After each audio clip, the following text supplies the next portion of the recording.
મુકેશભાઈ, જે બુક તમને હમણાં પ્રિન્ટિંગમાં આપીને આપણે, તો એ થોડુંક ઊભું રાખજો ને.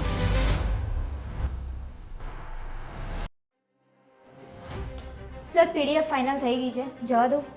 આપણે ફાઇનલ બધું જોઈ લીધું છે ને? જોઈ લીધું છે, 0-0 છે, ફ્રન્ટ પેજ બેક પેજ એમાં આપી બધું દીધું બરાબર છે. જ હતું એટલે જો એમને ખાલી પેલું કહેજો ટાઇટલ વાળામાં કલરમાં ધ્યાન રાખજો. હા ને થોડો કલરમાં ચેન્જ આવતો હતો પણ એ પછી ફરી કરાવી દીધું. પરફેક્ટ થઈ ગયું છે તો જવા દો.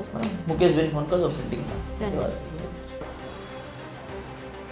સર પીએચના જે નવા પેપર આવ્યા છે ને એનું સ્ટુડન્ટ સોલ્યુશન માંગતા છે તો કરાવવું છે કે શું છે? કરાવી દઈએ, સ્ટુડન્ટ માંગે છે તો કરાવી દઈએ. ઓકે પેપર કલેક્ટ કરતા હો પછી આપણે બેસી જઈએ.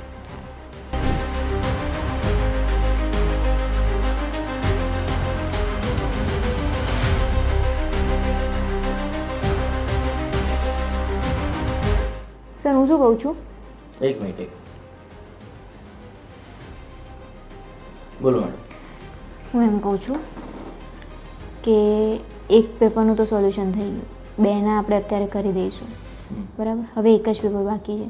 હું એમ કહું છું કે આજે બુક આપણી પ્રિન્ટમાં ના ગઈ હોય તો આપણે એને ઊભી રાખીએ, એને કહીએ કે અઠવાડિયા પછી ફરી પ્રિન્ટમાં આપીએ છીએ અને આ પેપર એડ કરી નાખીએ. બેસ્ટ આઈડિયા છે. આમાં પછી ચેન્જ કરવું પડશે. એટલે આમાં 59 મુકેશભાઈ, આપણે જે બુક તમને હમણાં પ્રિન્ટિંગમાં આપીને આપણે 2 કલાક પહેલાં, તો એ થોડુંક ઊભું રાખજો ને. એમાં થોડું પીડીએફમાં અમારે હજુ એડ કરવાનું છે. હું તમને એક કામ કરું, હમણાં 2 કલાકમાં એના જે ટાઇટલ પેજીસ છે ને એ આપી દઉં છું. પછી અંદરની મેટર છે ને તમને મોકલાવું થોડા દિવસોમાં, પછી આપણે ફાઇનલ કરીએ. હા ને?